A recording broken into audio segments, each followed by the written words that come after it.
Welcome to the MS&Me Radio Network. The broadcast shows are for informational and entertainment purposes only. They are not designed to provide listeners with specific personal, medical, or counseling advice. Individuals with a medical issue should always consult their healthcare provider. MS&Me is not responsible for content of individual shows. The views expressed by show hosts or their guests are their own. Enjoy the show. Hey y'all, and welcome to Straight Up with MS and all his crazy little circles here on MS&Me Radio, brought to you by the MS Global Support Network.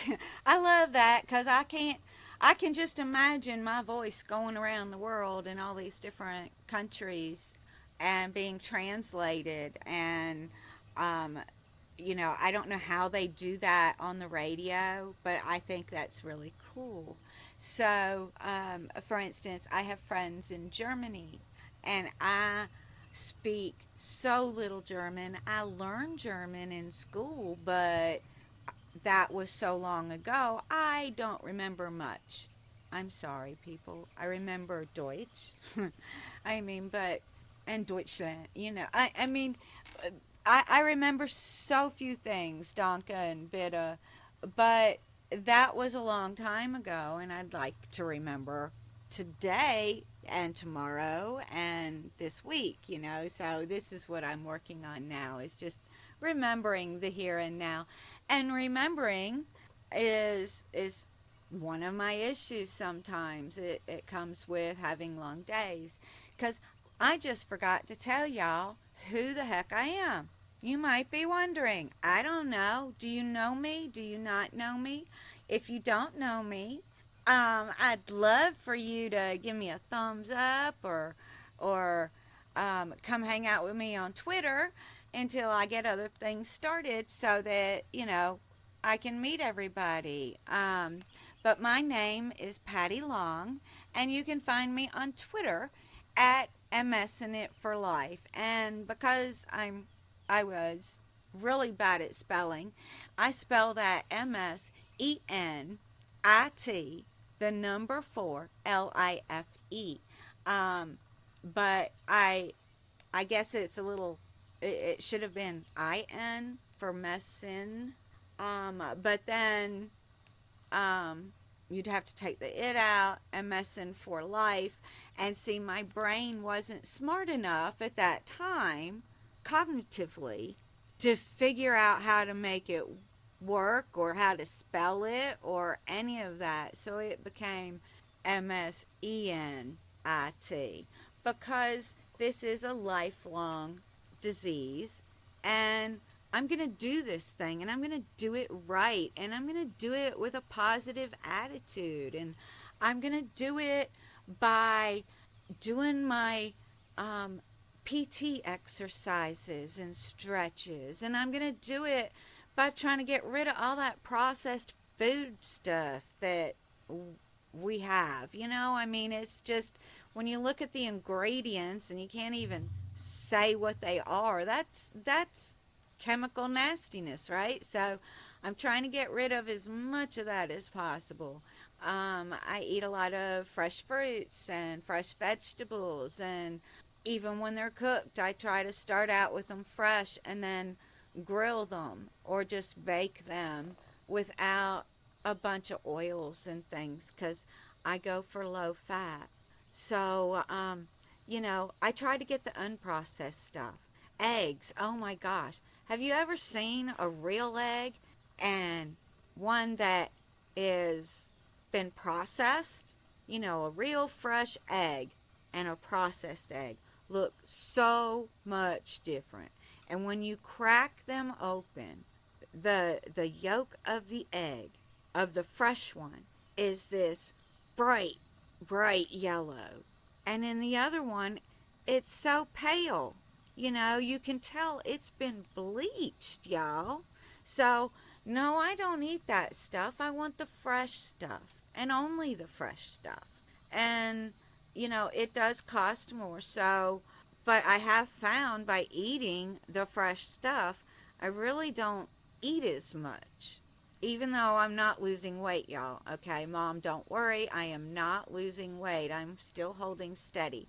So I know people in my family worry about that because, where some people, they like have where they get stressed out and they eat, or maybe they feel good and they eat, or whatever, and they turn to food. I don't turn to food for those things, and in a lot of cases I turn away from food during the most stressful times, because the most stressful times make my stomach upset, which is one of the weirdest MS symptoms. And it's just been determined that this truly is an MS symptom, which I'm glad to know because mine does that. And, here I am trying to count my fat grams and stuff and thinking all the time that, okay, this is from a stomach hernia that I got, and I was told that I got it from my pregnancy on my with my third child, which seemed a little ridiculous, even though it sort of timed right. It wasn't long after I had him um, that I started having trouble with my stomach. Now, I was not diagnosed with MS then, but I was puking non-stop. And there's nothing worse than constantly getting sick to your stomach. And, I'd go out to dinner, and this happened even while I was pregnant with my son a couple of times. But um, I'd go out to dinner and eat this meal, and as soon as, since I eat slow anyways, and now I eat even slower, when I got done eating, people were ready to go. So I had to get up and go. And when I got up and went, and at that time I could move fast and all that kind of stuff. So when I got up and I went, I I started getting sick on my stomach, and I was lucky to make it to the parking lot. So this has been an ongoing issue for 24 years now. Oh my gosh.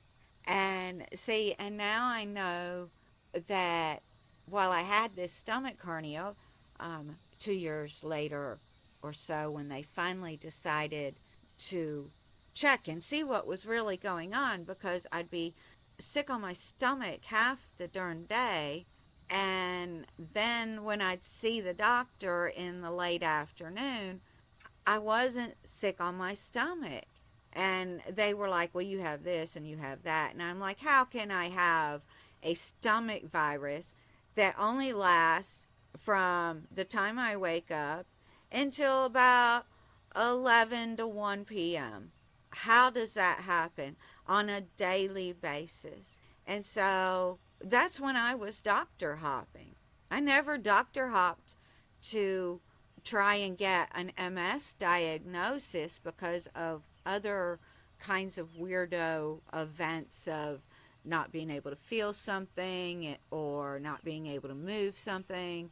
I never had any of that. So this was the only doctor hopping that I did. And like I said, it's 24 years ago, almost to the day, but not quite, because my son was born in June. So, anyways, it's a little more than that.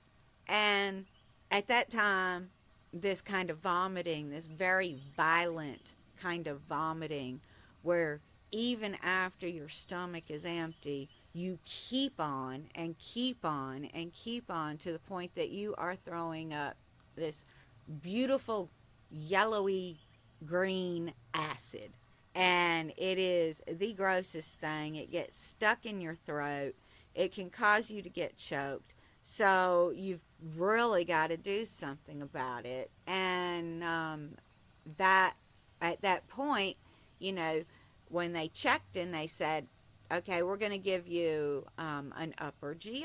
And, an upper GI, I don't know anything. I'm young and I don't really know what that is. But what they do is they have you stand in like an x-ray kind of machine, or maybe it's an MRI type machine. I'm not really certain, but it shows them as you swallow something what happens. And they can trace it because they have you drink this stuff called barium. Now, they'll tell you that barium tastes like a vanilla milkshake. And I can tell you they are lying. Or at least 24 years ago they were. Maybe they've made it taste a little more like a milkshake by now, but I don't know.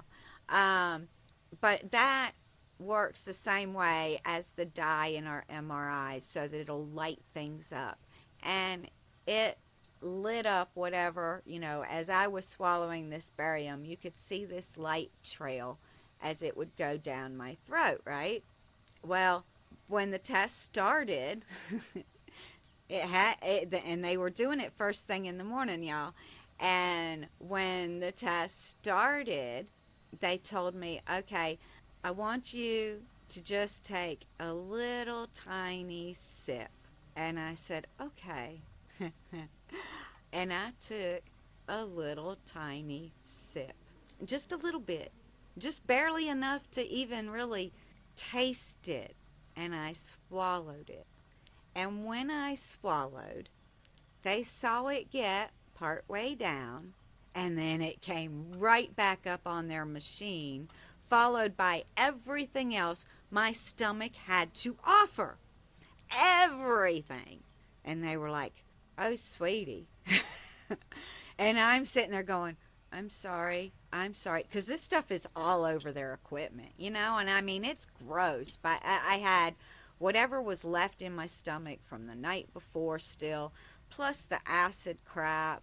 And it was all over everything, and so they're telling me not to apologize. So I didn't have to drink the full cup of barium, and I didn't have any of the after effects of drinking a cup of barium that people talk about having. So I was lucky there. But the next test was to stick a light scope down my throat, which they put you to sleep to do. And that's when the doctor came back and said, oh, you have a hernia, take these. So I took those pills like 5 times a day for the next year and a half, until the medicine got recalled for liver issues with long-term use. And at that point, I threw those away, and I had already been adjusting my diet and cutting back on those pills. And so I used those as a way to stop the constantness of it and to figure out what made me feel bad.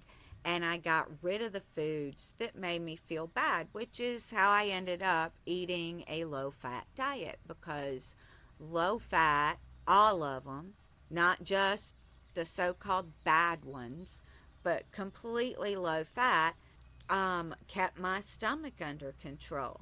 And it still does. But if I get really stressed out, it does knot up my stomach. So I can go into these periods of time when I just start losing weight left and right, and it's just as bad as if you're gaining weight left and right, y'all. I promise you it is. I am, it's just as difficult, but it's backwards from the majority of people. But that's how I came up with my diet. It's what made me feel good versus what made me feel bad. So I've stuck with this diet. And then Dr. B put up a video about diets and a challenge to go without processed food. And I've been, like I said, trying my best to get rid of all the processed food. Now, the eggs, I've always preferred fresh eggs. I don't always get them, but I've always preferred them. So, freshness makes a difference, y'all. That's all.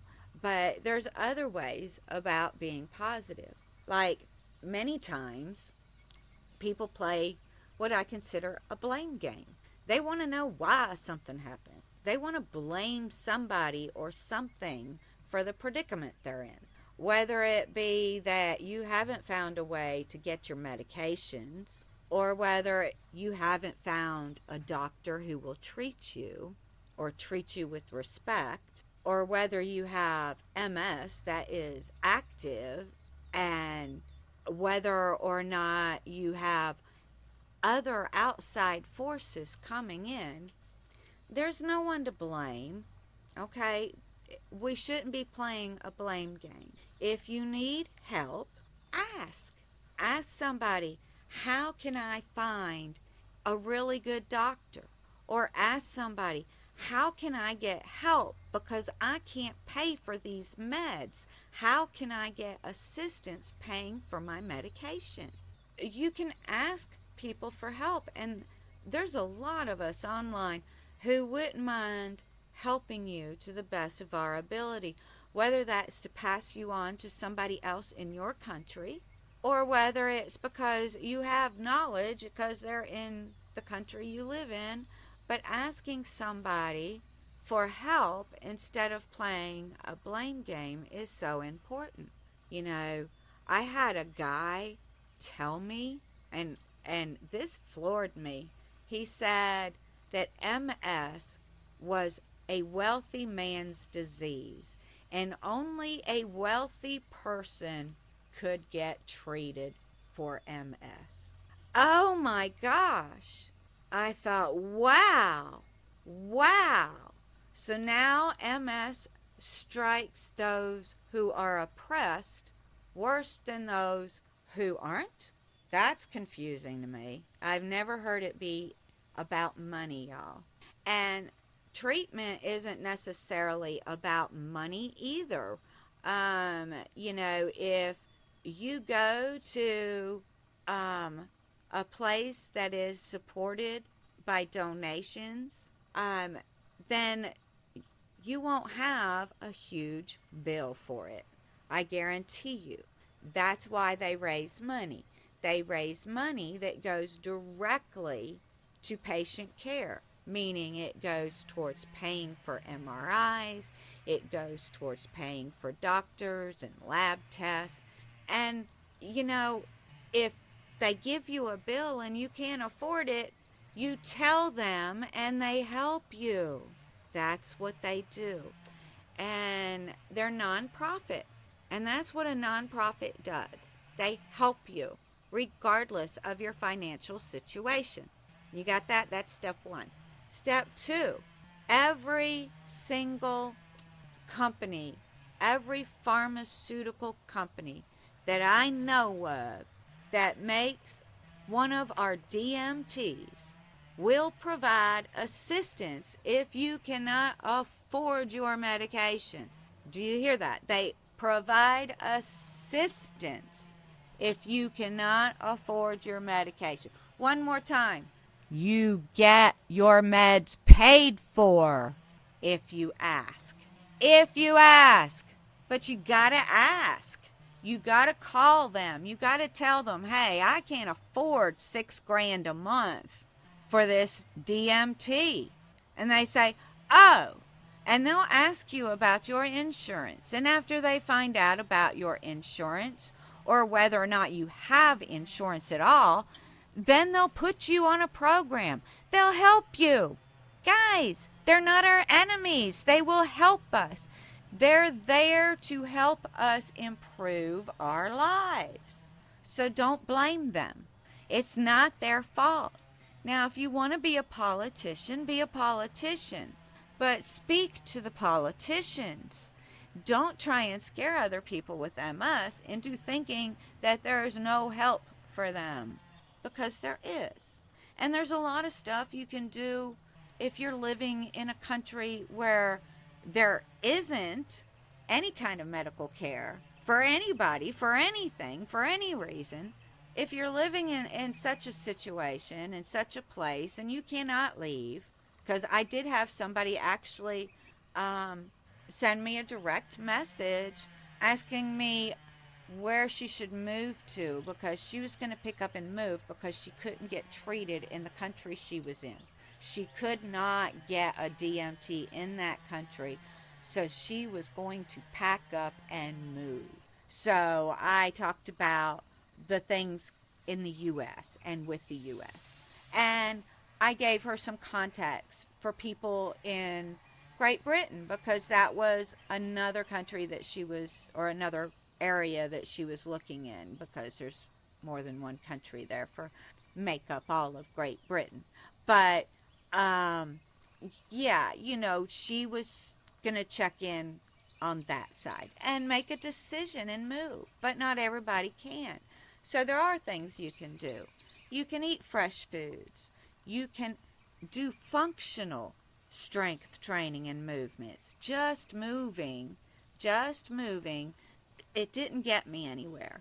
It was moving in the right directions, moving in straight lines, starting with my feet and getting my feet facing straight, and then moving them up and down in a straight fashion.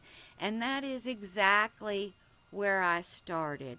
I'd be sitting in a chair and I'd have my knee bent and my foot propped up on something so that I could just move that foot and try and move it straight up and down using the way it was propped to help me do that and help me regain some function. And then pedaling, oh my gosh, when I got my own set of floor pedals, that made the biggest difference. You put your toes on the pedals, and let me put my toes on my pedals because they're sitting right in front of me. And as your feet go around, whether you're doing it with pushing down your knees or if you can do it all with leg power, when you do this and you're in this straight motion, your ankles and your feet are straight. Your toes, because they're on the pedal, go up and your heel goes down as you pedal. And this is how I learned to walk. And I keep my knees lined up with my ankles, lined up with my feet, and everything is lined up from my shoulders to my hips all the way down in a straight line. Because why? We want to be able to go straight. And you cannot go straight if your feet are crooked. And if you cannot pick your feet up, oh my gosh, that's not good. And that's where I was at. And positivity and doing things to help me learn, taking a DMT to help stop relapses, which if I had, I do have some wood. Knock on wood. Can you hear me knocking? I got a chainsaw going across the road, y'all. I apologize, but what can I say? But yeah, by doing these things, these positive things, okay, and being positive about things, getting excited over teeny tiny improvements, which today, oh my gosh, today was a learning day for me. I learned something new, something I never knew before, and I've learned it. It stuck with me. And oh my gosh, what a huge accomplishment. So this is so important that we get excited and we realize what huge accomplishments are and get excited about them and keep going, get the energy flow going and stay in that positive mode, stay in that happy bubble, keep away all the anxiety and frustrations of your day. I mean, I have spent my entire day coming in and out to the front porch because the guy across the street has been running his chainsaw nonstop today. And it's recording day for me because it's Wednesday. And if I don't do it today, well, it doesn't get done. Do I blame the guy across the road for cutting up the tree today? No, I don't. I just wait. I wait it out. So I come in and out and I do other things, And I spent most of my day trying to learn because I have things that I have written that I'd like for y'all to be able to read. And I want to put it somewhere. And I'm trying to decide where to put it. Do I want to put it on a Facebook page maybe? Or do I want to use WordPress? So I've learned about the Facebook page, and now I'm moving on to learn about WordPress. So then I will decide, and then I'll be somewhere besides just Twitter and MS&Me Radio and MS&Me Media on YouTube. You know, it'll just be a separate avenue where you guys can reach me. And I don't know, if you have a preference, please let me know in the comments below the video on YouTube, or if you come on Twitter when I post the show, you can leave it in the comments below that. Because if you have a YouTube, if you have a preference as to whether or not you'd rather it be a Facebook page or a WordPress, then let me know, because I will definitely take that into consideration and go based on that. And like I said, I've already got the basics of the Facebook page figured out. Yay! You know, and this, like I said, this is huge for me, and it used to be simple. Now, do I blame somebody for it? No, I just get excited when I can do it again. I cannot blame anybody that I have this disease. I didn't choose this disease, and nobody chose it for me. My genetics didn't choose it for me. You know, I was raised like anybody else, at least like anybody else of my age. But, you know, and people all over the world have it, not just people in cold climates, because I've lived in the South pretty much my entire life. And I do mean my entire life. So, and I've been outdoors. I've always loved outdoors, and I've always been really dark skinned because of being outdoors, even though I didn't lay in the sun. Because why? Because I like it outside, and when you're outside in the South, you're in the sunshine. And I spent summers in Florida with my grandparents, and I love them to death, and I miss them still. But we can't blame things. Let's just move on from the blame game and start improving, y'all, by improving your overall health, your brain health, creating neuroplasticity, creating a bigger functional reserve, a bigger neurological reserve, and get ourselves being the best that we can be. So I am way past time. So until next time, guys, I love you. I do. Take care. Think about it. Don't blame people. And let me know where you want me to put my writing. I'd love that. So till next time, smile big, smile often, laugh a whole lot. And most importantly, what, guys? Love yourself, including your messed up parts. Thanks, guys. Bye.